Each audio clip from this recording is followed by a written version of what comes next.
We'll do it live. We'll do it live, folks. Here we are. Welcome to the show.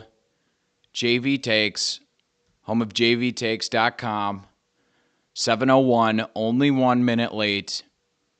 I think that's a personal record. Only 1 minute late. And I even have an excuse this time. I got pulled over on my way home for work for speeding. Luckily, the state trooper was a wrestling fan. Here we are. Culver's Cam is live tonight. I'm Logan Brewer. No Kyle tonight. Kyle is at the doctor being seen for a case of bad take-itis. He's getting a little bit of treatment. We had to get him in, make sure we get him taken care of. Yep, Ellsmore Plumbing, already in the chat. Good. There's the clock. 1 minute early. Yep, already getting smack talk. There we go. All right, good. This is exactly what we're looking for, folks. This is exactly what we need. So, no Kyle tonight, so I'm going to need you guys to put the pressure on me. I'm going to need you guys to bring the heat in the form of text messages, phone calls, whatever it is here. I'm going to get my phone line set up in just a second here as soon as I find my phone, but that'll be just fine. So, here's the game plan for tonight. We're going to talk Section 1 individuals. We've got seating meeting coming tomorrow night. Friday, we're going to start wrestling with Single A and Triple A. That will begin at 3 p.m. on Friday afternoon, and then we'll mix in Triple A on Saturday. I might have said Single A and Triple A on Friday. I meant Single A and Double A Friday afternoon, and then from there we mix in Triple A on Saturday morning. And let me tell you, there are some loaded brackets. It's a full crew. So it's going to be a very fun Friday, Saturday. Weather looks like it's going to allow. Unlike girls, we had to worry about that, so not too much concern on that front. But a couple thank yous to give out before we get started here, of course. The Culver's Cam, brought to you from our friends at Culver's. I do not have Culver's. If anyone wants to bring me Culver's tonight, that would be fantastic. Did get some reviews that my chewing into the microphone last time was less than ideal, but people said it was only noticeable because Kyle brought it up, so there's some give and take with that. Our live show on Sunday, that was fantastic. Thank you to everybody that came out to the Belchester Tavern. Thank you to Alan, Josh for making the long trip down. Those two, absolutely fantastic. They were professionals. The people, they came out to see Alan, Josh. They were not there to see me and Kyle. They came out in hordes. We had a fantastic time. They stayed late. And yes, a 3-hour show. I've gotten a few questions about that. Yes, we did do a 3-hour show. A lot of talking. And we're ready to get back at it, though, because it's the postseason. We just don't take breaks during the postseason here. So we got all our thank yous out of the way. And we should probably touch on team seating as well, because that just came out today, and Section 1 reigns strong. So Chatfield is the number 1 overall seed in Single A. We'll see if I can pull these off by memory. Class A, we've got Chatfield, followed by Staples Motley. Number 3, we have Jackson County Central. 4th is Lake Crystal Welcome Memorial. 5th is Canby, and then draw-ins would be UNC, the rest of the crew, and so on. So I'm just going to pull up the bracket here and get some high-level analysis very, very quickly. And here we go. Okay, so Chatfield opening round, they've got West Central area, Ashby, Brandon, Evansville, the champion of 6A, Canby and Lake Crystal in the opening round. That's going to be a fun matchup. Those two did wrestle earlier this year. Lake Crystal got the better of Canby, but now they've got some matchups on paper. We'll see how Canby adjusts. And on the bottom side of the bracket, Jackson County Central drew LeSueur Henderson, who is the champs of Section 4A. Again, kind of surprising. LeSueur Henderson was the 3 seed. They had to pull a couple upsets to win the section again. Very young team in LeSueur Henderson. And then United North Central taking on Staples Motley. Very tough draw for UNC, but you know what? Even if you can't shock the world and knock off Staples Motley, you got a shot to do some damage on the backside. In Double-A, Watertown Mayor is the number 1 seed. They drew Totino Grace in the opening round. Number 5, Marshall. Number 4, Becker will go at it in the quarterfinals. That's no surprise there. 4 or 5. That's going to be a fun matchup. Simley and Grand Rapids. I was reading some forum talk today, and it was like one of the rare forum threads where there was actually productive conversation. And I think that Simley Grand Rapids match in the opening round could be the best or one of the best in AA. We'll see if that comes to fruition. And then our Kasson-Mantorville Comets, baby. Kyle's Comets, the number 2 seed in AA. Sunday night, he was clamoring for a number 1 seed, would not get off his soapbox, wanted a number 1 seed for Kasson-Mantorville. Ultimately, his whining and complaining do get them a number 2 seed, where they draw Perham in the opening round. That is AA. AAA, St. Michael Albertville is your number 1 seed. Crazy. Unbelievable. Can't believe St. Michael Albertville back with a number 1 seed.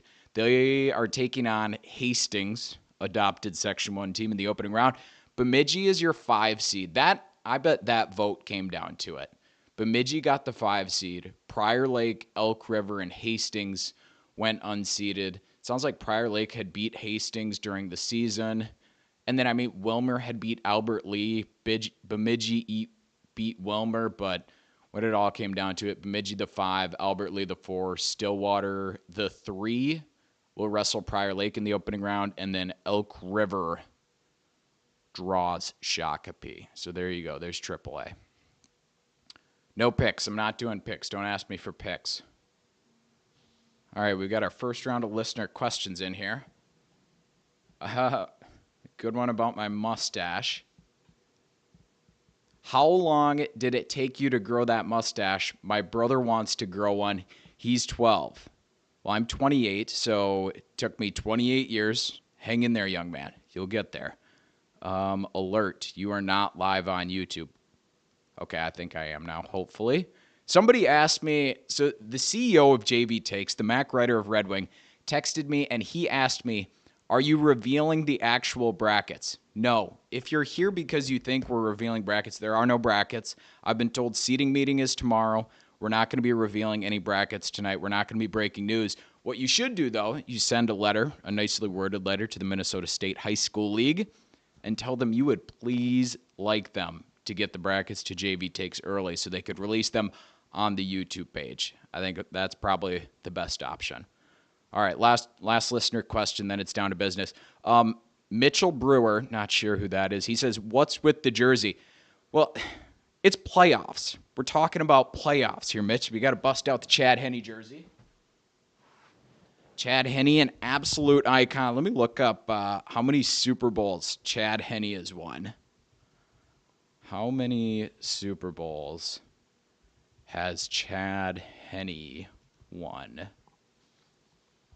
He's won 1. Chad Henne has won a Super Bowl. He won 1 championship in his career when he was backing up Patrick Mahomes. So that's why, Mitch. It's because this is the Super Bowl of wrestling right here. We're talking about the XL Energy Center. We're talking about the big dance. Somewhere the unit is screaming elbows in, all right? It's go time, baby. It's go time. All right, so with that, I'm going to pull up my little cheat sheet here. You guys are going to think I'm a psychopath for doing this, but we're going to do it. Actually, you know what? Let's decide. I don't know if I want to do single A, double A, or triple A first. So why don't the first person in the comments to choose single A, double A, or triple A is how we're going to go with that. So if you want to get out of here pretty soon because you got to get to bed, I would throw your class in there that you want to hear first, and we'll get moving here.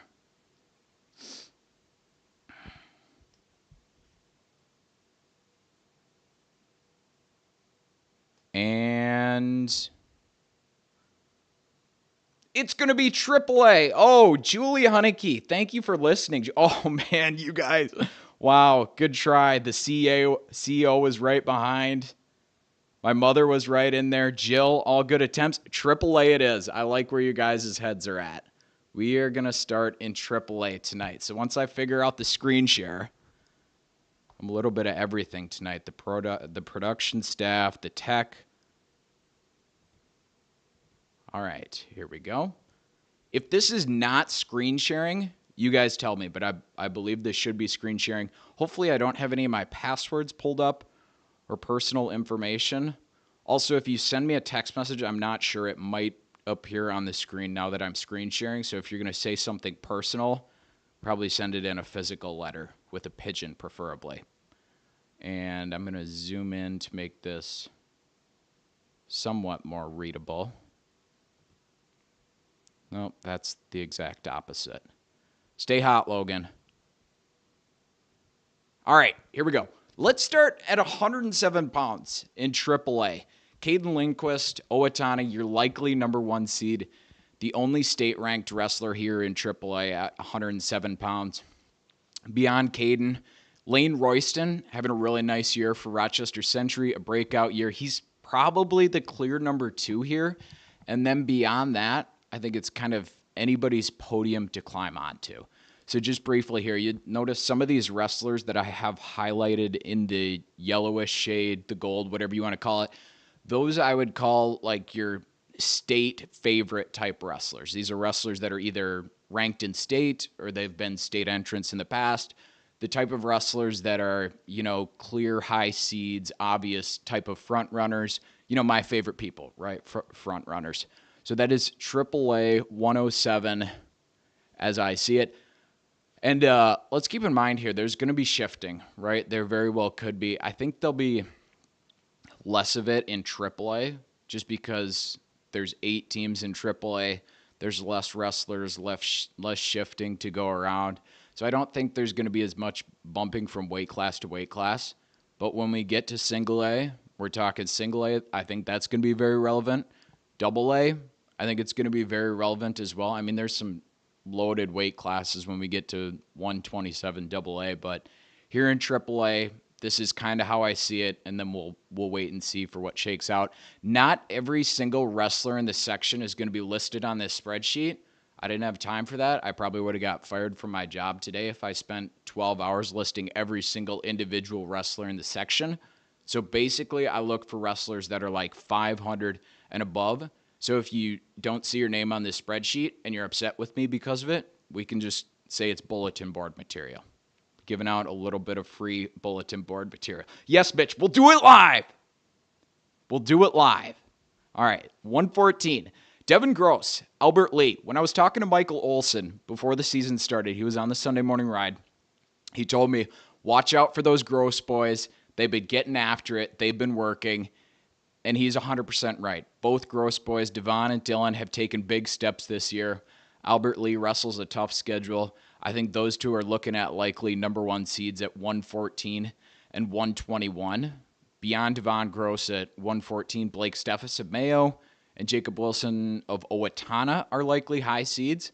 But the first couple weights here, the one thing that I notice at 107, 114, 121 is like the second spot is kind of open for grabs. There's going to be some trips to state here that can be earned. It's not like you're behind the number 1 and number 2 ranked wrestler in the state here in the lower weights or AAA. That's why I got this note right here under column E. Who wants the trip to state, baby? Go get it. Who wants the trip? Down at 121, Dylan Gross, Jackson Spearman of Rochester Century, Gabe Robb, all guys I have noted as here. Same thing as 114. I think there's a clear number 1. Beyond that, there's a state tournament trip open. Obviously, if you're the number 1 seed, you still got to show up and wrestle. But I see this as a number 2 spot kind of open. And speaking of number 1 seeds making the state tournament, I do have a piece of information from the JV Takes Stats and Info department that we'll get to here in a bit. At 127, Logan Davis, you notice my top note here. This has been Logan Davis's year. Been absolutely awesome. Rumble on the Red. He was JV Takes Athlete of the Year, which some people are saying is the best award you can get these days, is being named the JV Takes Athlete of the Year. Beyond Davis, Logan Duwangdi, Dana Nelson as a 7th grader has put together a great season. Charlie Johnson, Mr. Hustle from Northfield, and then Chase Fargo and Victor Peterson. I love the depth here at 127. Obviously, Logan Davis is kind of in a class of his own here within this bracket. But beyond that, some good quarterfinals here, some good consolation semifinals. This is a nice, fun, deep weight class with a lot of upcoming wrestlers. This is a good one here at 127 and is really indicative of the entire picture of AAA this year, right? Because, last year brackets were a little bit thin, but it was a small graduating class. It was in the entire section, if I had to guess, I'd probably say somewhere around 10 to 12 total wrestlers graduated, or even less in Section 1 AAA last year. So you're going to notice a lot of deep brackets. I think AAA individuals is in the best position it's been in a few years. 127 is a great example of that. Here at 133, got a couple hammers right away in this tool chest. Lane Karsten, Owatonna, Ryan Collins, Albert Lee. Ryan Collins has just been so steady this year for Albert Lee. Been in the lineup almost all the time. Lane Karsten had a couple moments he was out, but when he's been in the lineup, he's been absolutely unbelievable. And then beyond that, once again, like 127, nice deep weight class. There's going to be some fun quarterfinals and consolation semis. This Keegan Toma, Andrew Trimble matchup has been fun throughout the years. We've seen that one a few times. We could see that one once again. It's usually a tight match. And then Drew Pribble and Jackson Serbing. That'd be Drew Pribble of Northfield and Jackson Serbing of John Marshall. Some nice depth at 133. At 139, Keith Harner is kind of the clear 1A. Beyond that, Trent Ignashevsky of Albert Lee, Parker Casas of Owatonna, Nate Ellingson of Rochester Century, followed by Aiden Conrad of Faribault and Adam Bunger of Rochester Mayo. Who's number 2 here? Who's the number 2 seed? Who's the number 3 seed? I didn't look too much into matchups, but I think this is a group that they can all play on that same playing field here. So who's going to kind of emerge as the clear number 2 in this bracket? This is one that could be setting up for a true second just with some of the parity beyond Harner here at 139. At 145, this is a match that we just saw last weekend in the section finals. I believe it was the second time they wrestled this year. I know they've wrestled more than once for sure. Caden Staub got the first matchup against Brody Ignashevsky. Ignashevsky got him back last week late in that match, so that could be a fun final if it matches up, but you got to get there first. And after that recent loss, I think Staub is probably destined for a 2 seed, which means he's probably destined for a semifinals matchup with Trey Hyatt, who I'm just noticing I didn't highlight. I believe Trey Hyatt was a state entrant either last year or 2 years ago, so he's going to get the highlighting color there. But that bottom side semi could be absolutely sweet. And this is one where, I mean, if you make it to the semi or the finals, you want to win that sucker, because if you give a chance for somebody to come through the backside and get a true second, that's not a match you want to have. Beyond Trey Hyatt, Gabriel Callies has had a nice season for Rochester Century and won a bunch of matches. A couple spots open on the bottom of this podium as well.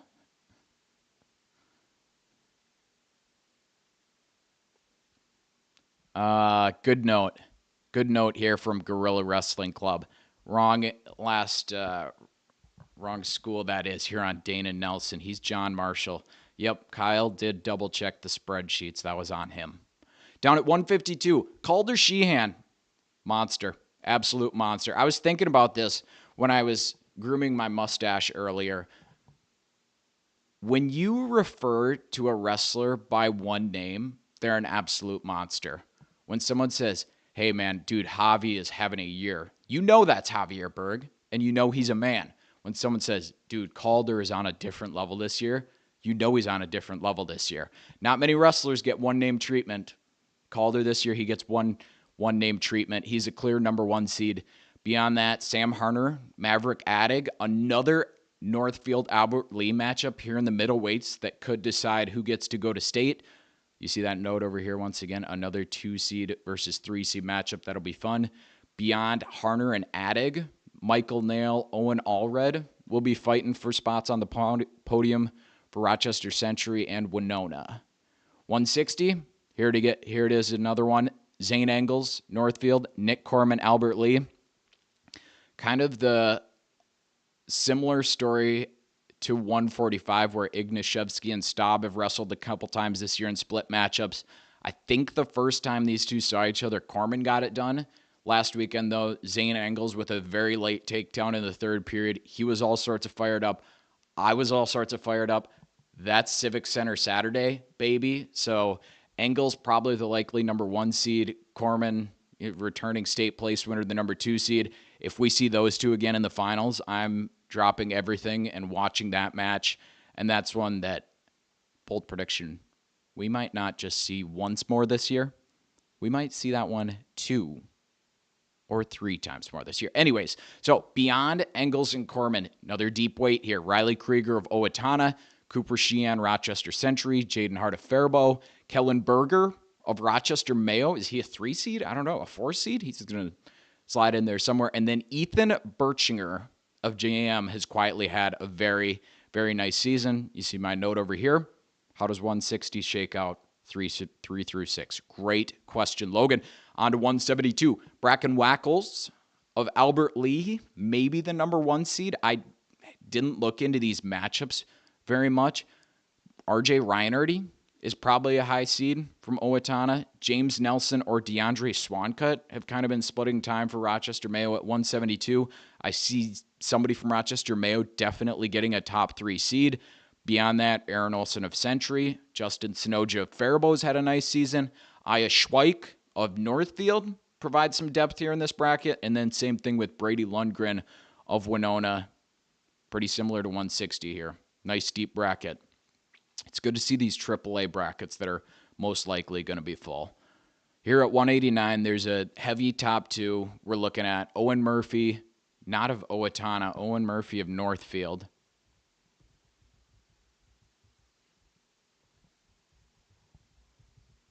And Carter Funk of Rochester Mayo are likely your top 2 seeds, unless Tristan Cox has a win over one of them. I'm not sure, but really nice 1 through 3 seeds here. Good 2-3 semi on the bottom side.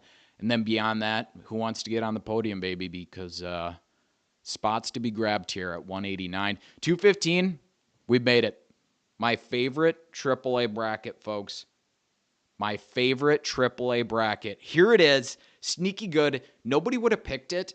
And all the way across all classes, there's some great 215-pound brackets here. So Blake Fitcher, Ryan Kuiper, Evan Schroeder, those are all wrestlers who deserve to be at the XL Energy Center. But if it just so happens that all 3 of those guys are in the 215-pound bracket, somebody's not going dancing.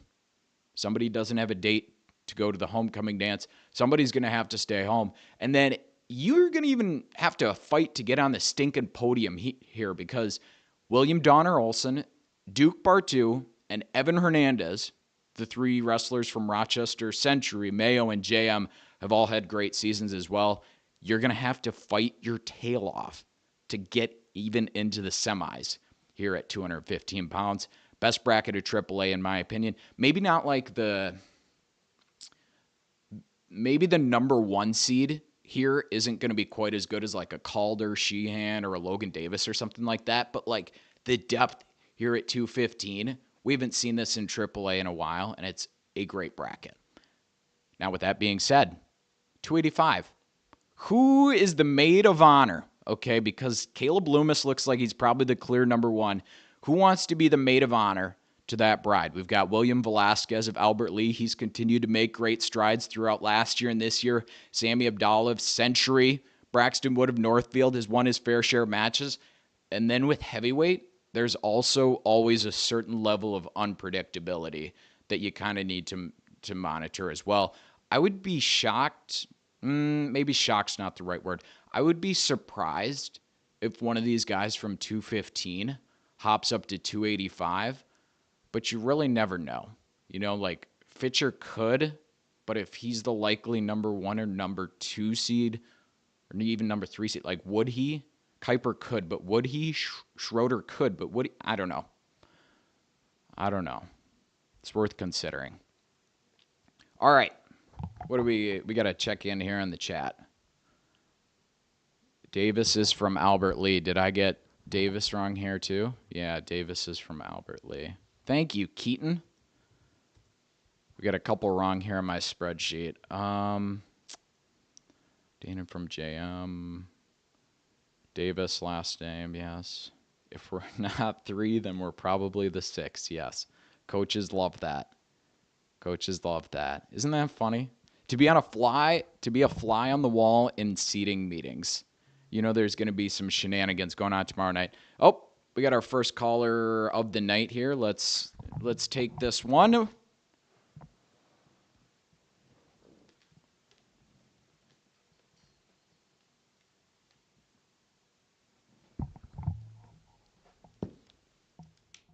Can you hear me, caller? I can hear you. You're live on the air. This is the JV Takes YouTube channel. What's your name and where are you from? This is Ankle Rider 1 from Bell Creek.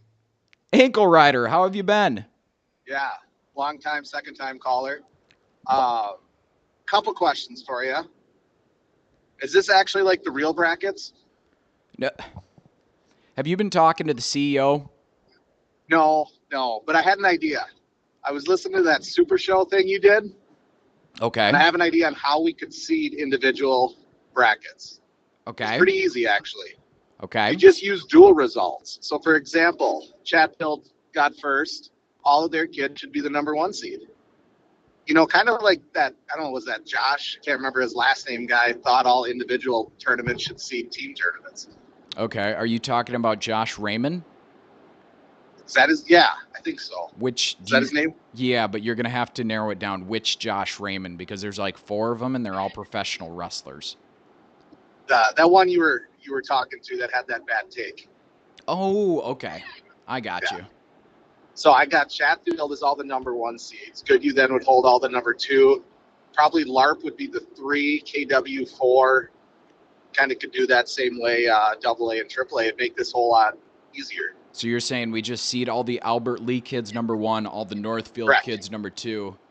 Yeah, that makes sense. Okay, but what about this? So since Chatfield was the 1 seed, KW was the 2 seed, Goodhue was the 3 seed, but Goodhue beat KW. No, are we it's still how you seeding finish. the KW It's how kids? you don't listen. It's how you finish.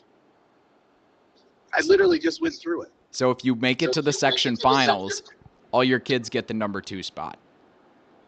Correct. So all the Goodhue kids get number 2 seeds. Yep. Goodhue, Zumbrota, and Northfield. They're all number 2s. Okay. Hey, Ankle Rider, where are you calling from? A car. Okay, well, I'm just trying to explore any potential bias here because, you know, if you're from Goodhue or something like that and you're trying to argue them for higher seeds because they made it to the section finals, that seems a little bit suspicious. And hypothetically, if you were a Goodhue Comet and you liked the Comets as well and you wanted every KM wrestler to be a number 1 seed, that would be a point of contention. In the morning, I see 3 buses go by. ZM, Goodhue, and Cannon Falls. So that's where my allegiances lie. Why are you watching for buses in the morning? Well, they all drive by my house. Ankle Rider, you need to get a job. All right. The other thing I got, like, is your goal to put everybody to sleep before 7:30? Excuse me, sir. You see this mustache? You think this puts people to sleep? You need to bring some energy to this thing. Okay? Have you? I really haven't listened. Ankle Rider, you're really close. You're gonna lose. We're gonna lose service if you keep this up. I haven't listened. Have you just got through AAA, or what have you been doing? We just got through AAA. Yep. Also, okay. You made a. Excuse me, not you. I meant Ankle Rider. Kyle made some mistakes on this spreadsheet. He attached some wrong team names to some wrestlers. Well, I've never. This Kyle guy's never seen that spreadsheet until tonight, so just curious.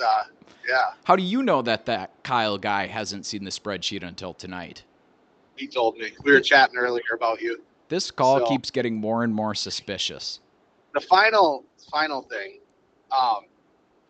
Who's that?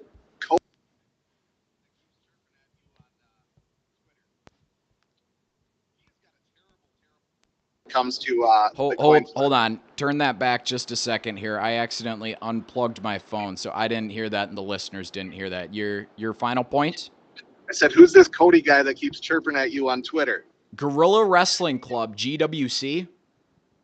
Is he like completely lost his mind or what? What, this coin flip doesn't matter and he just doubling down on it? Come on now. What do you mean? Give us the backstory here. He basically says the coin flip doesn't matter and you just wrestle 13 guys. And apparently he doesn't value non-starters or other people in the program. I guess that's just what I am gathering by his comments. Are you fairly representing the point of Guerrilla Wrestling Club, or are you I distorting feel, his vision for the world? no, I believe it's spot on. Okay, So because in the past, Ankle Rider, we've had to be careful with you because you do like to be kind of dramatic and distort people's opinions. has he called in yet? He has not. Oh, okay. I wouldn't want to defend that take publicly either, I guess. So that's fair. So, all right. Well, I'm doing some chores for your partner tonight, so it's gonna get loud with the sheep bellering. So I gotta go. Oh, you're taking care of the sheep for Kyle? Yep. Well, what's he up to? He's got to work. Oh, he's got to work. Oh, that's a bummer. All right. Well, tell him I said hi. The sheep, not All Kyle. right. Good luck. See ya. Deuces. There we go, ladies and gentlemen. Ankle Rider 1. Okay. Here we go. Catching up on the comments quickly. All right, perfect. This is exactly what I'm looking for here. At 189, Funk beat Murphy and Cox. Murphy beat Cox. So that's what we're looking at. So there you go. That type of stuff is helpful, folks. I appreciate those comments in the chat. So you're looking at Carter Funk is probably your number 1 seed at 189. Beyond that, Owen Murphy likely 2, Cox number 3. And that's how that should probably shake out if that result is correct here. So other comments. Yep, Ankle Rider just can't stay away. You are correct about that, Susie M, if I'm pronouncing that correctly. I think it's pronounced Susie. GWC, he's waiting. Okay. Flusher Fixer. All right, let's do it, boys. We're going to, do we want double A or single A? Let me know in the chat here. What do we want, double A or single A? Double A or single A. There's a little bit of a delay here. We're going to try and make it work. Double A or single A. I think Flusher Fixer's probably going to say double A, if I had to guess. I think my brother's probably going to say single A. I think we're still waiting. Single A, there it is. All right, Susie, if I'm pronouncing that correctly. Susie chose double A. So I'm going to set up my screen share. Once again, I'm going to get my ugly mug off the page. Here we go. Come on, baby. All right, my double A cheat sheet. We're going to start right at the top of double A. Oh, single A. We're going to start at the top of single A. And this fires me up. I'm all ready to go here in single A. All right. 107. This is sweet. We very well could have the top 2 107-pounders in the entire state in our section bracket here. Jamison Prevey, bi-state champion from Chatfield. Liam Summer, Kenny Wanamingo, ranked number 2 in the state. Both of these guys are 110% for real, although I think the little Birga from Staples Motley, he's legit too. I saw him down at the Clash. He's probably one of the top 2 or 3 107-pounders in the state as well. So this would be a great final if it shakes out that way. Beyond that, who's number 3 here? Who's number 3? Is it Arlen von Knobelsdorf from Goodhue? Tyson Duongdi from St. Charles? Who's the number 3 here? And can any of them, most importantly, can any of them hang with the number 2, the top 2 wrestlers? 114. Brian Jacobson, returning state place winner from Kenny Wanamingo. Lucas Erickson just got a big win this last weekend over Logan Pearson of Chatfield, who's putting together an awesome season in his first year on varsity. There's going to be a great bottom side semifinal on this one. I think probably between Erickson and Pearson, just because, Jacobson being a returning state place winner, I think they're going to argue him for a 1 seed likely. Erickson 2, Pearson 3.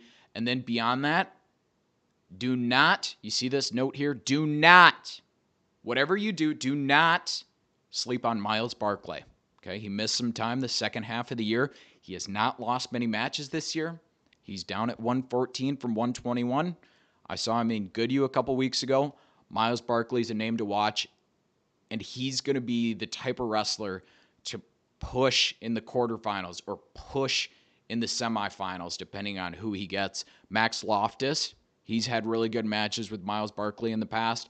This is an awesome, awesome bracket. A really, really good top 3, a really, really good top 5, you're going to have to fight to get on the podium here at 114. 121. Look at this note here. It's an absolute sin that one of these wrestlers will not be at the state tournament. And sometimes when you see a loaded top 2 or 3 like this, you could see a wrestler shift up a weight class. Not an option at 121. You'll see that in just a second. Javier Berg, 2-time state finalist from Chatfield. There's your number 1 seed. Ryan LeCan, state place winner from Kenny Monomingo. Christian Zabrowski, state place winner from LARP. Beyond that, some nice depth if, for some reason Miles Barclay ends up here at 121. Otherwise, Cash Mueller, guys like Parker Armagost, Jay Ryan, providing some nice depth here at 121 as well. I just can't believe that one of these guys isn't going to be at the state tournament. I think these are all top 6 or 7 wrestlers in the state here at 121 pounds in Class A. At 127, this is where it gets interesting because there is an opportunity for someone to move here, although I'm not convinced that it's going to happen. I'm really not. So the reason nobody can come up from 121 is because we've got returning state finalist Reed Summer as the likely number 1 seed.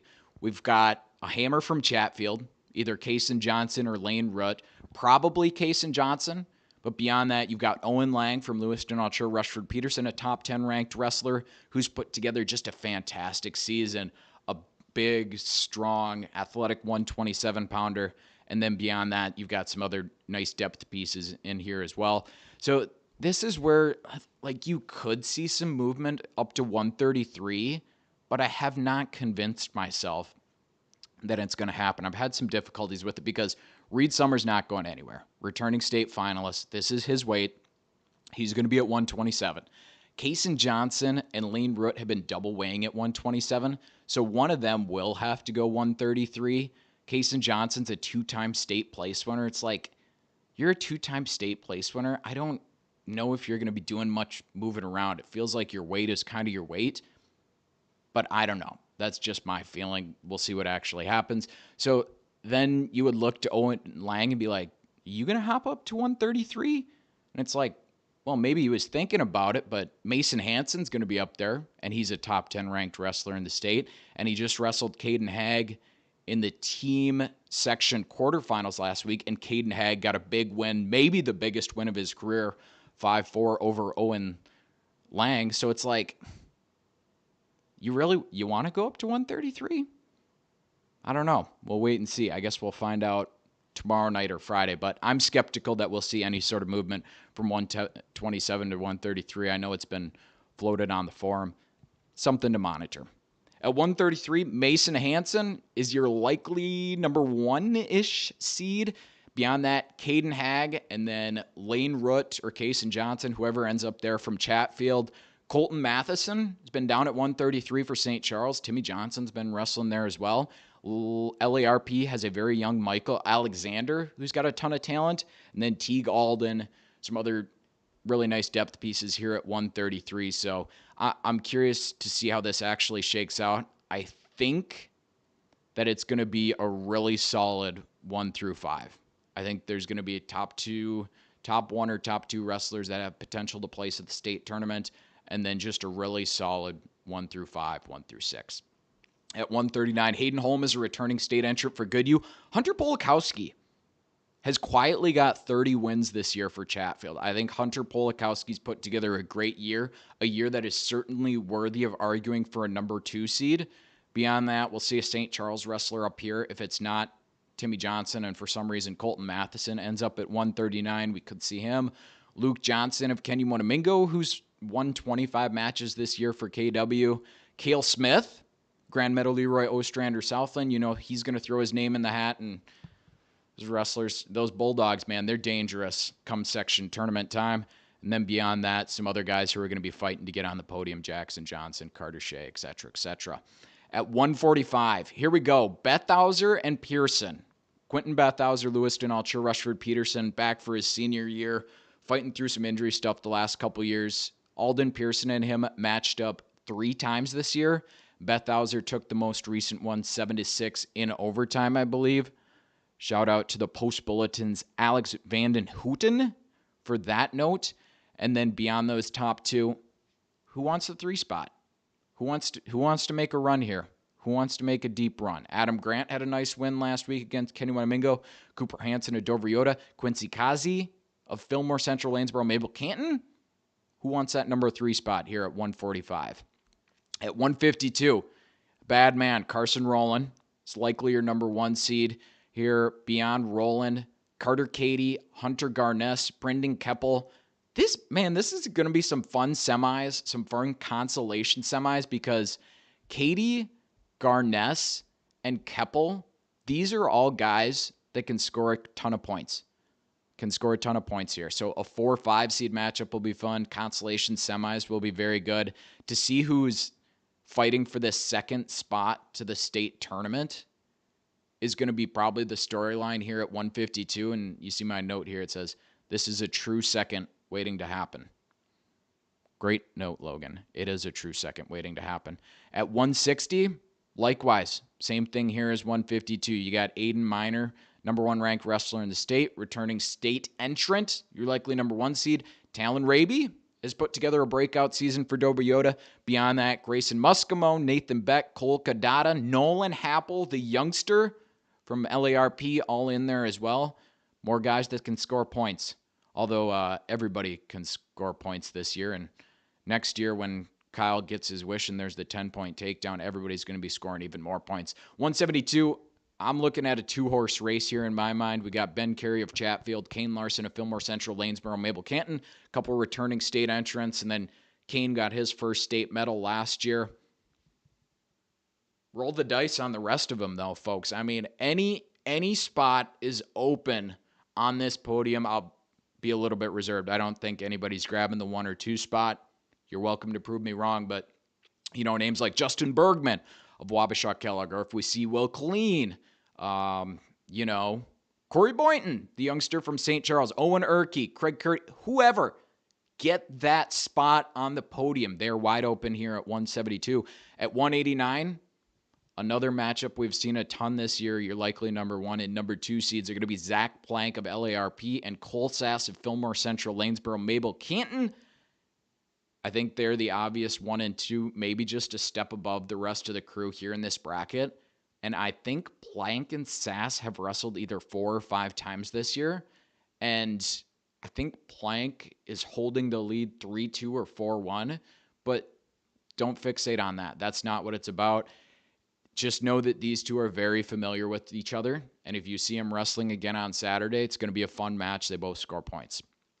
Beyond that, Chatfield's going to have a tough scrapper here. Either Sean Kirchner, DeAndre Williams, Taden Ludscher, Dover Yoda, Caden O'Reilly, Drake Payne of Grand Meadow, Leroy Ostrander, Southland. Those are the names you'll need to know fighting for podium spots at 189. At 215, Caleb Curdy is your number 1 seed, most likely. He beat Will Bolter of Chatfield earlier this year. Will Bolter, top 10 ranked wrestler in the state. But sleeper here, Chase Drazkowski. I got to see Chase wrestle a couple times in the last 3 or 4 weeks. Pleasantly surprised with the athletic big man here at 215. I think he could push. He could push one of these top 2 spots for sure. And then you're going to have other guys pushing for spots on the podium like James Cullen of Fillmore Central, Lanesboro, Mabel Canton, Josh Winger at Dover Yoda. And at 285 here, we got Jack Carlson, returning state entrant for Goodhue. Charlie Conker, I'm thinking, is probably the number 2 seed. Sneaky pick here would be Pearson Allen of Dover Yoda. I think he maybe could have the option to go 215. I've got him down at 285. When he wrestled Jack Carlson and Dover Yoda, when Goodhue and DE were wrestling, he actually had Carlson on his back for a hot minute. So he's dangerous. He can score points. That's the cliche here of the last 10 minutes. These guys can score points. Cole Raymaker, athletic heavyweight for Chatfield. He's going to be fighting for a spot. We'll see if we see Jaden Perez from LARP. There is Class A. And let's see if we have any questions or any callers.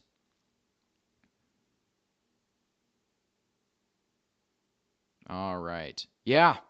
Flusher Fixer agrees with me. Miles Barkley is tough. Is very tough, most certainly.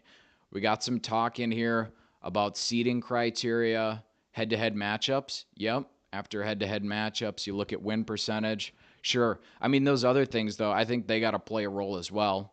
If you're returning state entrant, state medalist, those type of things are brought into the conversation. For me, it's looking at the whole resume. Awesome. Here we go. This is our caller that we're looking for, folks. Criteria. Hello, caller. You are live on the air. Can I have you step away from your radio? Turn down your radio dial. Yeah, I had to go ahead and hit the mute button on that. Is this JVNBC, home of the fake news? This is JVNBC, home of the fake news. Well, not tonight. Tonight we only speak the truth because there's no Kyle. Well, that's probably why we're all still awake here somehow. Great point. And I'm just going to point this out. Record viewership. I don't know if that's correlation or causation, but no Kyle and we have record viewership. We can't prove it the other way. Are we going to get a Kyle-only show? Let's hope not. Oh, my goodness. Let's hope not. Well, caller, appreciate your call. What is the origins of your call this evening? Well, I probably got a couple things, but first off, I believe my tweet was completely misconstrued out of context. And I am here to defend what I think is a very valid viewpoint. Mm-hmm. Verbatim, what I had wrote was, if you lose the duel because you quote unquote lost the flip, the other team was better. Just wanted to get that out before this coming weekend. Now, how do you determine which team is better in a dual meet format? The team with more points is the better team. The team with more points at the end, absolutely. Yeah. So the team who scores more points, they're the better team that day. That's right. I'm not saying they're the better team always. I didn't say they're always the better team. I said they're the better team. Now, I get it. A lot of people think that they're lineup magicians and they're going to move guys around, and it absolutely does happen where it makes a substantial impact in a duel. I've been coaching for a while. I'm not dumb. But at the end of the day, you got to show up and you got to wrestle no matter what the flip is. Have belief in the athletes. Upsets happen. Yeah. Upsets happen all the time. I'm with you. It's insane that we're dismissing certain matches. Like, I heard, I was listening to the Super Collab over the weekend. Oh yeah. And crowds go crazy when they win the flip and they get choice. Have you ever seen the crowds deflate when they don't get the choice? Great point. Do they fold up shop? Do they pick up their stuff? Do they get those obnoxious chairs, that they set on the bleachers to make sure their butt doesn't hurt? Do they pack up that chair and just head out of the gym when they lose the flip? You would think they would. Right. With the way Kyle talks about it. I'm going to paraphrase here for a second because that's what Kyle likes to do. He likes to paraphrase. So I'll paraphrase for him. In his opinion, he thinks the flip should just be the end all be all, is basically what he's saying here, right? You flip the disc. If it's green, the home team wins. If it's red, the away team wins. And that way you can give the underdog a fair 50-50 shot. That's kind of what he wants here, isn't it? I mean, absolutely. And just to backtrack, to me, it's disrespectful to the athlete. Athletes win matches. Coin flips don't win matches. Have faith in the athlete. Have faith in the coaching staff that they can coach the athlete to a point where they can go get the W. I'm with you. Kind of weird that he's that in love with an inanimate object, right? Like, you think he would actually want to see the wrestling instead of just seeing the coin flip. There's 13 opportunities to win the dual meet. That's right. 13, but he's worried about 10 seconds before the dual meet even starts. It's insane. You know what? We've been looking for Kyle all year. I haven't seen him at a wrestling match all year. Have you seen him in a wrestling match this year?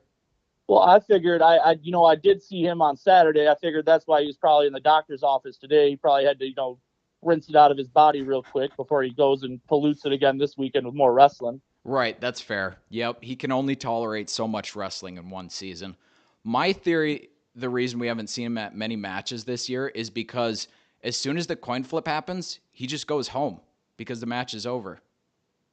Oh, I mean, probably. And if not, there's probably not enough, spontaneity in the results because we want to highly ensure that the most capable wrestler at all three positions wins the match. I mean, that's insane. Of course. Now, can I tangent really quick? Permission granted. Okay, so I was talking to a buddy this morning, and he starts telling me about his weekend. And he continues to tell me that everything was good up until they ended up at the Zumbrota VFW on Sunday. Oh no. And I said, Oh no. what were you doing there? And we get to talking, and I happen to know that this buddy knows a thing or two about arm wrestling. It turns out it was him and the crew that he was with on Sunday that were goading Al into arm wrestling alongside Josh and everybody else. That is legendary. That is absolutely legendary. So the backstory for the people who haven't got to the 4-hour mark of our super collab show, Al and Josh, it was Josh's 45th birthday, so they got a limo from the cities, and Josh, I don't know if I want to say forced or coaxed one of the kids at his work to drive in their limo down, and they stopped at the VF in Zumbrota, and some guy was just heckling on Al that he wanted to arm wrestle him so bad, would not leave him alone. And they come over to the tavern and they tell the story on our show, and it turns out that the arm wrestling heckler. I was absolutely caught off guard this morning. He comes, I stopped him immediately. I'm like, you were at the Zumbrota VFW. I like, stop your conversation. Tell me what happened. And then I made him listen to the podcast. He goes, yeah, that's about exactly what happened. He was the one who had the $100 bill out, apparently. Oh my gosh, that's funny. I texted Josh this morning. I'm like, dude, you're not going to believe this. It's 8 a.m. and I know we're all barely, well, he's probably awake, but I wasn't. And yeah, it was crazy. But I had to make sure I got that in. What are the odds? That is legendary. You got to tell your buddy to be more casual about his trying to get people to arm wrestle him. Like a pool shark is, kind of sneaky. He's got to be an arm wrestling shark. He's got to be a little bit more sneaky instead of yelling across the bar. Well, and I love that they called him the wrong name too. He goes, "Yeah, we really did like Greg quite a bit." it was late in the day, and it was not their first stop, apparently. Oh my gosh, that's funny. Big arms on this guy? It turns out he was just, kind of like Josh, off to the side trying to get everybody else to pick the fight. He was more of the goater than necessarily the arm wrestler, but apparently the guy they were trying to get to go was he was ready to go. That Al, and I've only met Al once, super great dude. I don't think he wanted that smoke that day, Oh yeah. Yep. Hey, Gorilla Wrestling Club, we're getting a huge ovation right now in the comments for Gorilla Wrestling Club. This kid named Winkles and this kid named Grainer, they are all about it. They said, well, I think they're all about it. One of them said, is that the Cody Buchanan? And the other one said, guy's a loose cannon. So I think they're about it. I think they're excited to have you on the show. They should be doing something else right now, but I'm going to let them be. We're going to pause them out for right now. Burpees. But burpees. Yeah, they'll get something done. Grainer and Winkles, give me 30 laps around the house. Get back to work. Hopefully Grader's taking care of things, and hopefully Winkles is getting some rest. But no, there's some good kids, and I'm glad that kids tune into the show, man. It's good stuff. Oh, it's a ton of fun. Hey, before I let you go here, caller, how are things at the club? You guys having a good time right now? Yeah, they're bouncing off the walls, which is good. Like I told them this weekend, you got to operate from a place of love and a place of excitement. You can't let it devolve into fear and anxiety. When you love what you do and you're excited about the opportunity, you put yourself in the best position to make something good happen. So hopefully they're just focusing on getting the body right and taking care of things within their high schools. And I probably won't make it up Friday afternoon, but I'll be up there bright and early Saturday morning to shake babies, kiss hands, and smile and give some back pats. Leave those babies alone. Come on, man. Someday I'm gonna get ordained and start baptizing or something. Take them to the wrestling room, give them a little wash and some mat cleaner. But yeah, that's frightening. Those poor babies. You're scaring me. Don't do that. But no, I'm hoping they're all ready and they know that. And I guess a little you were talking about the forum earlier, and I won't try to take up too much of the time of the show or anything. Yep. It's really really easy to not be disparaging about high school athletes. I agree. Yep, this is important. People can choose to say what they want, and fandom and discussion is good. Anytime we're discussing wrestling, it's important. It is a staple, especially in this community. There's a way to go about it, and you don't need to disparage others to lift somebody up. And you certainly don't need to disparage guys within my circle. It's something I take pretty seriously, and those guys trust me. We're just going to take care of business, and that's that. But, just as it gets heated, I get heated too. I'm fired up. Just make sure you're focusing on lifting your own up instead of, disparaging others. Cause it's really easy to point at the flip or at the opponent when you really just got to point back at yourself. Point at the official. We hear about that one all the time. We've seen that on the forum a ton too. Oh, for sure. And, they rotate guys around. I've gotten the, pleasure of meeting a lot of officials and talking with them and kind of hearing how they get assigned to different places and whatnot. And it's like, man, I think DeFrag was over in section 2 or 3 this last weekend. I doubt he has any sort of idea who's wrestling over there. Half the time these guys don't have, they might know somebody who's super well known or whatever, but at the end of the day, they're just trying to do their best job too. So just take care of your own, man. Smile and help out the people that lean on you and leave the rest of the nonsense out. Amen. I agree with you. People, I think they fall into the trap of they think they're invincible because their name's not out there on the forum. You still got to show respect for people, especially high school wrestlers. It's like I see some dingoes on there accusing kids of faking injuries and dodging and stuff, and it's like, have some class. Have some class. But yeah, that's enough of that. On your point about this being an opportunity, no need for anxiety or stress. Love that, man. We're going to call this bit the coach's soapbox because I'm with you. I'm standing up here. This is an opportunity this weekend. Positive mindset going into individual sections. No, for sure. And it was, I didn't mean to get on the box, but no, we're on it, man. I'm standing next to you. The box is going to break. We're both up here.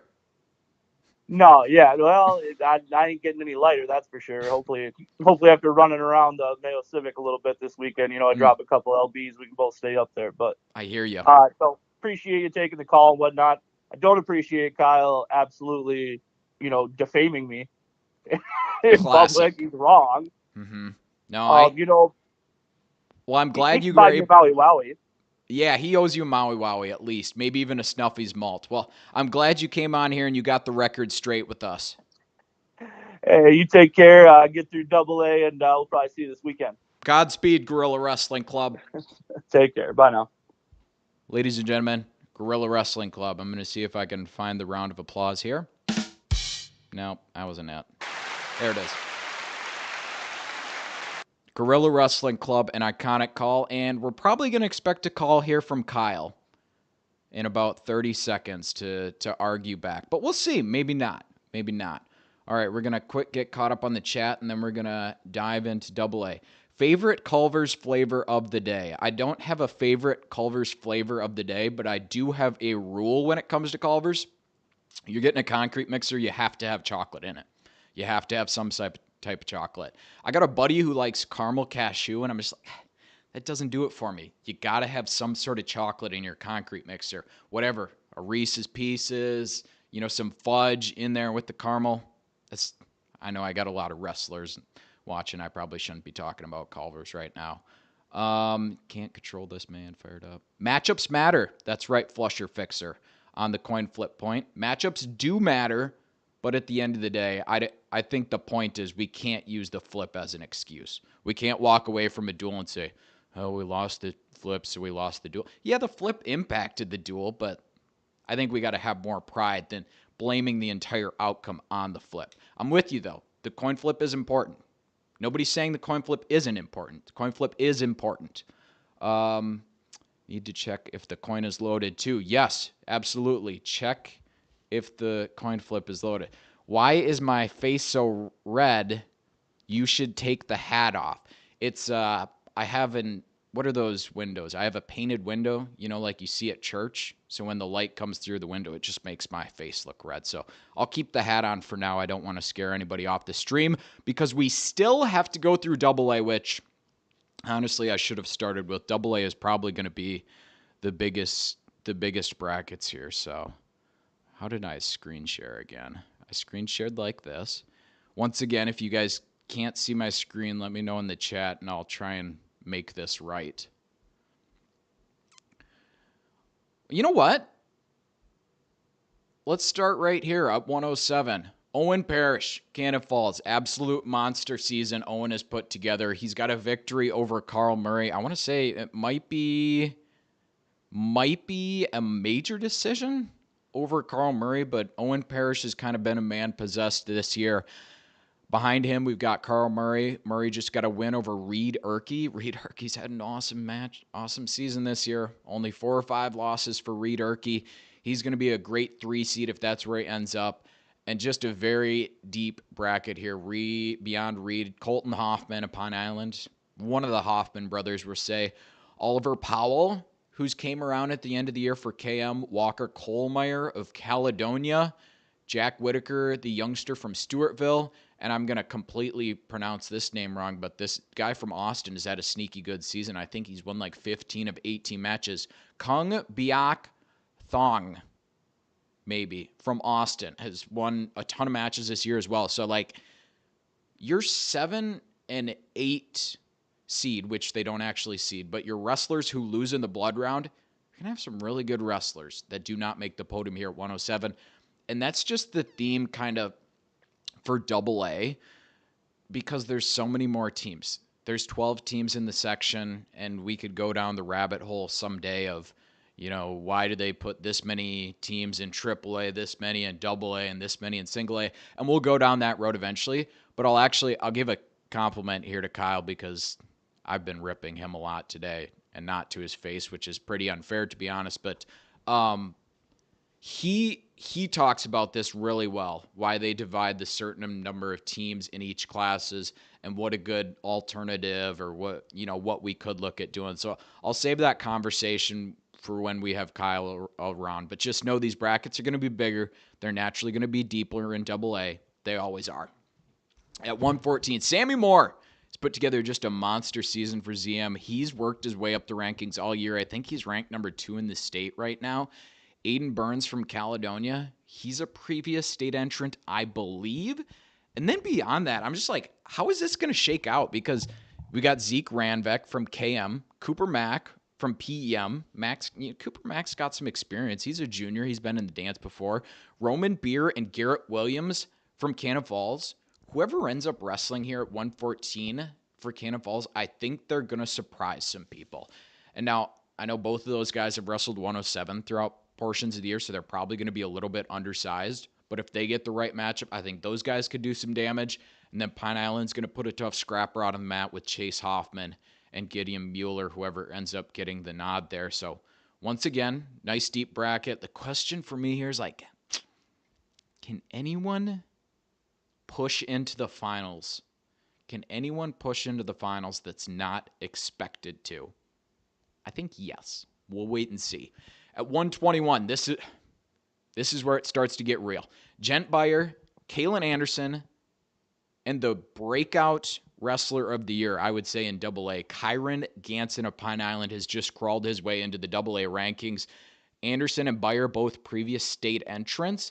This is a great top 3. Beyond that, you got guys like Easton King, Cade Sursley, Jackson Janicki, I believe, from Waseca. Lots of spots up for grab here on the podium. Really, really solid top 3. Only 2 guys get to go to state, but I think there's podium spots up for grab, which isn't the case with all these AA brackets. 127. And if I haven't mentioned this enough, I don't have the brackets in front of me. I do not know if these are the weights that wrestlers are actually going to come in at. This is just where I've seen them this year. This is me piecing things together. So if we come back tomorrow night or 2 nights from now and somebody's moved, don't hold me to this, okay? Don't hold me to this, because this is us just piecing it together as best we can.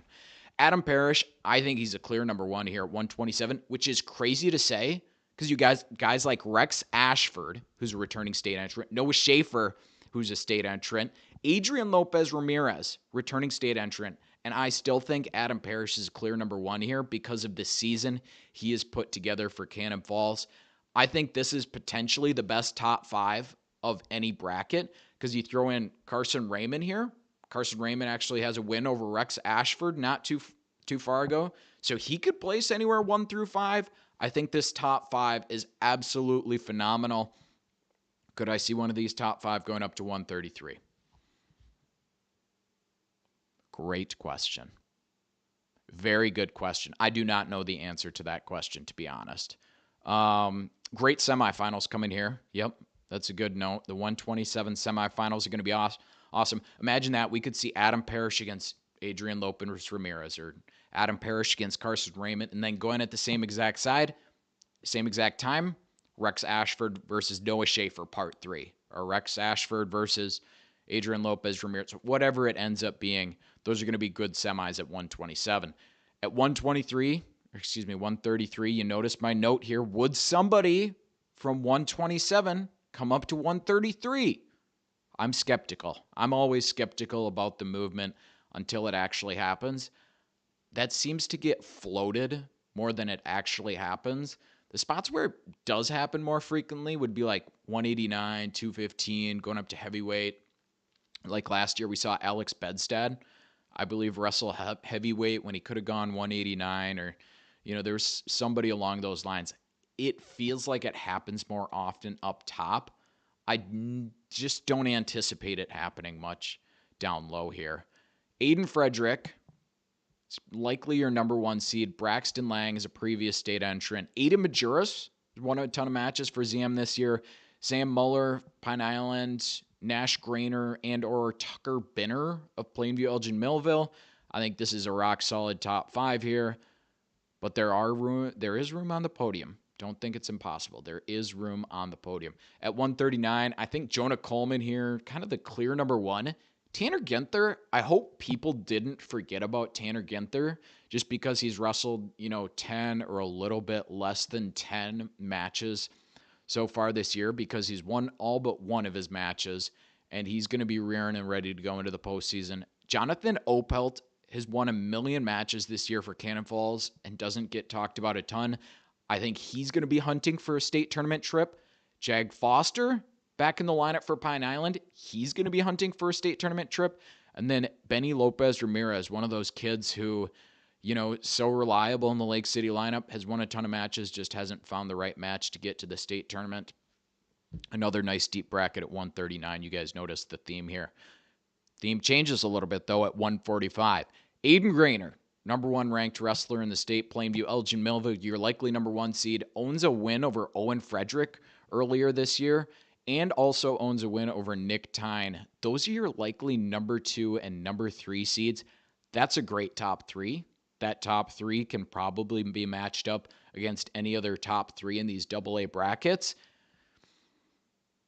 Aiden Grainer looks like a man on a mission. I don't know if he can be touched this year. Nobody's untouchable, especially at the Civic Center, but that's one that, you got to feel pretty confident in if you're PEM. So if you're Pine Island and KM, are you fighting for a number 2 spot? How important is that semi? How important is that semi? And then beyond that, look at this. A lot of pasture, folks. You 145 pounders, get ready to dance because you guys are going to have some podium to try and grab those 3, 4, 5, 6 spots. Nobody's stopping you from getting into the finals, getting a 1-2 spot, but go get a spot on the podium. 152. Another change of tune here. Who wants it? Who wants this bracket here? Kane Lexfold's won a bunch of matches for ZM this year. Kimani Bent is making big steps, and, props to Key because he's gone up 3, 4, 5 weight classes. I don't know. I think he was down at 127 last year, but he's gone up to 152, scores a lot of points. He's dangerous. I think Key could grab a trip to the state tournament if he puts a good couple days together. Same with Will Allen of Caledonia and Henry Donalick. 2 guys that have flown under the radar a little bit because they're tucked down in the southeast corner of Minnesota and maybe Cal and La Crescent see, this part of the state a little bit less, or maybe that's just me living up in HVL territory, but don't sleep on Will Allen or Henry Donalick. And then Plainview Elgin Millville is going to have a tough Nolan here, one way or another. Nolan Ford or Nolan Filesticker. And William Mullenbach has round of 500 or better than 500 record for Austin this year. Anybody's game, man. This is fun. This is a Kyle type of bracket here. This is anybody's game at 152. 160, Slade Barnett of Waseca. Somebody that most of Section 1 probably doesn't hear about a ton because Waseca's way out west. But Slade has only lost like 4 matches this year or something like that. He's probably the clear number 1 seed. But who is the number 2 seed here beyond that? Because you got Ben Grabow, Griffin Peterson, Max Schmitz. Max Schmitz has been winning a lot of matches for Caledonia. And then the other Nolan for Plainview Elgin Millville. Sleeper here. Byron's Braden Lorenzen. Braden's put together a fantastic year this year. Placed at the Minnesota Christmas tournament. I think he's somebody to watch as well. Let's write that one under sleeper column right there. Braden Lorenzen at 160 for Byron. 172. I have Braden Lorenzen in here twice. So we're going to erase the first Braden Lorenzen, the second Braden Lorenzen. I think, in my opinion, Wilson Nordquist is probably the 1 seed here at 172 for ZM. Beyond that, let's do it, man. Very, very, very similar to, I wrote similar to 160 because solid group with an apparent number 1. I would put Wilson Nordquist as that apparent number 1. I could also see it being similar to 152 where anybody could place anywhere 1 through 6. Weston Roberson has had a great season for Lake City.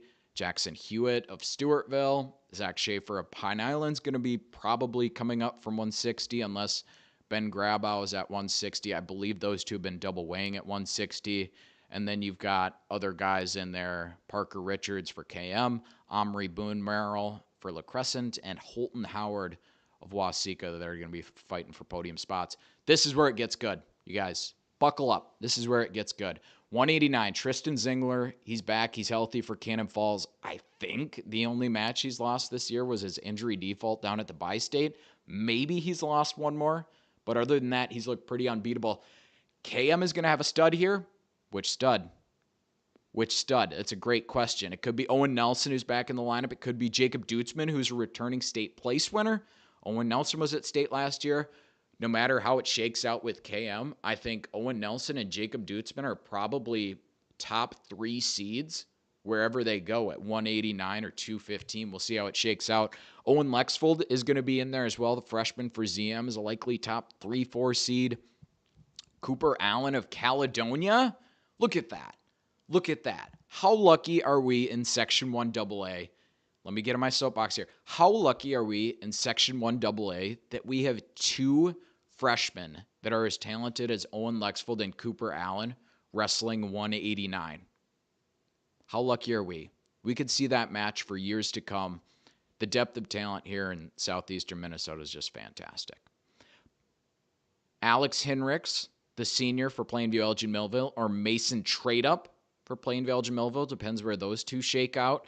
And then Keegan Lowry for Pine Island. Gavin Bartell of Byron could be in there at 189. Other depth pieces.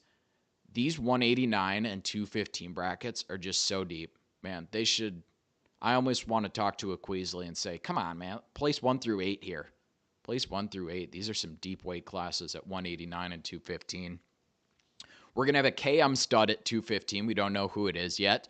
We could have another Plainview Elgin Millville stud. Alex Bedstead's been up here at 215 and heavyweight. We could have any of those 3 guys from Plainview Elgin Millville, any spot, 189 to 215 to heavyweight, between Alex Bedstead, Alex Hinrichs, and Mason Trade-Up. No idea where those 3 are going to end up. Matthew Verhoeven was a top 2 seed last year for Waseca. Came this, for those listening back on the podcast, I'm putting my fingers really close together and saying this close to the state tournament last year was Matthew Verhoeven. So, he's going to be wrestling hard. And then beyond those top 3 spots, we've got guys like Aiden Coolis of Caledonia. Christian Holm has made strides in his senior year, I believe senior year for ZM. And then Thaddeus Zabel for Byron. Talon Riffenberg of Cannon Falls. I could go on and on here. Carson Goodman, Colin Fagan, Braden Bergeson for Lake City. These guys have won matches. At 285, it's a one-man wrecking crew. Sam Winkles. If you haven't read Alex Vanden Houten's story on Sam Winkles, maybe came out a month ago or so. Awesome story. Go and read it. Great story. Hardworking kid. My note that I put here is, who wants to be the maid of honor? We said this once tonight already. Who wants to be the maid of honor here? Because it looks like Sam Winkles is a one-man wrecking crew. But beyond that, could I see Alex Bedstead at the state tournament? Sure, I could see Alex Bedstead get back to the state tournament. Could I see Griffin Grover at the state? Yeah, I could see Griffin Grover get back to the state tournament. Mason Edwards. Yeah, he's got a shot to place high on the podium. Dylan Shandorf had a big pin the other night for Pine Island against Caledonia. Carl Meyer of Lake City. File this one under the sleeper column. Ben Hagen of Waseca. Guy who's had a heck of a journey, had to battle back through some adversity, a lot of rehab. This guy works his tail off. He's won a ton of matches after missing a lot of time the last 2 years. A big athletic heavyweight that most of the people around Rochester and southeastern Minnesota might not know because they're out in Waseca. Ben Hagen, pencil it under sleeper. Just a really, really nice season for Ben Hagen, and should not be slept on. That is AA. That is AA, folks, and I have kind of lost my voice. I'm a little bit worn out. I am kind of ready for dinner here. Already an hour and 17 minutes into this one. We're going to see if we have any comments. Otherwise, I'm going to make a couple of quick points, and we're going to wrap this baby up. All right. Comments here. Oh, my gosh. All right. How many qualifiers will KM have? Great question from a wrestling icon. Let me go through my spreadsheet here and make an approximation. You know what? Before I go looking through my spreadsheet, I'm going to guess on the KM qualifiers. I'm going to say I think they have like 10 guys that are worthy of going to state, but I think it's going to end up being like 7 just because of some of the depth here in AA. All right, we'll say, gosh, I'm going to count that as like a half one, 1.5, 2.5, 3.5, 4.5, 5.5, 6.5, 7. I'm going to say 7. I'm going to stick with 7. I'm going to say KM will get the most through in AA. In single A, I think Chatfield gets the most through. They've got a shot for like 10 or 11. But I'll say 9. I'm going to say 10 through for Chatfield. I'm going to say 7 for KM. And then if you're asking me who's going to have the most in AAA, could be Albert Lee, could be Northfield, but don't sleep on Mayo either. I'm going to say Albert Lee. With, let's go 1, 2. I'm going to say 8 for Albert Lee. So I got Chatfield for 10, Albert Lee for 8, and KM for 7. Those are my predictions if the folks in the chat are asking me who has the most in each class. All right, other questions here. All right, this person says, Owen Lexfold beat Dutzman. Yep, if they were at the same weight, Owen Lexfold would be the higher seed. Schaefer majored Nordquist. All right, thank you for that note, Flusher Fixer. That absolutely shakes things up big time. So that's going to mean 172 is tough to seed. Great point there, Flusher Fixer. So, wow. All right, Zach Schaefer of Pine Island majored Nordquist, and I initially said Wilson Nordquist was a clear number 1 seed to me. So 172 is going to be a lot messier than I thought. And thank you for confirming my suspicions on Zingler. Only loss was the one at the Bi-State where he had to injury default out and miss some time after that. So, all right, appreciate you guys in the chat for all those good thoughts. We got a good crew tonight, good crew. So if you're just here to see me speculate about names, you can probably hop off. I have a couple more points I want to make just on the section tournament in general. I got to give a big thank you here to the JV Takes Stats and Info department. These are a couple things that came up. Whoa.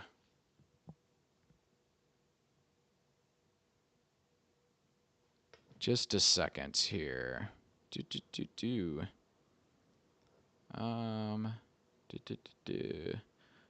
All right. So the notes that I was looking for, I do not have at the moment. So anyways, might have to get to those next weekend. I'll keep you guys in suspense. I'm going to check my agenda and make sure I've touched everything. Of course, we got to thank our sponsors, Ag Partners. You guys are the best in the world. Thank you, Ag Partners, for sponsoring JV Takes. Our quote of the week is brought to you by Heman Tree Service. We'll pick somebody out of the chat who has a great quote here. We'll give it to Doug's long-lost son, saying, you need to check if the coin is loaded. Yep, good call, Doug. Yep, check if the coin is loaded. Maybe that's a reference to me flipping the coin in Albert Lee. You do have to check if the coin is loaded. Congratulations, you are a free quote of the week. Heman Tree Service loves you. We love Heman Tree Service. Riley, you're the man. You're the only guy that has a better mustache than I do. Our athlete of the week is brought to you by Culver's. I'm going to have to consult with my partner Kyle before we hand out our athlete of the week. Our hard-earned performance of the week, this one, easy decision. Wearing my purple, Arlen von Knobelsdorf of Goodyear. I've talked about this match like 17 times now. He comes out firing against the number 2 ranked wrestler in the state in the team section semis and ends up keeping it to a decision, 11-5, gets a takedown in the third, gets a ride out, I believe. Just an awesome effort. Jump-started Goodyear. They get a 30-29 victory. They're back in the section finals for the first time since 2019. Yeah, I'm a homer. But Al and Josh gave me permission to be a homer, so I'm going to be one. And that's it. That's it, folks. That's all I've got for you guys. I don't see any more questions here in the comments. My mother texted me and said, stop touching my mustache. So that is where we're going to finish. All right. Thank you, everybody, for joining us. We'll do it live.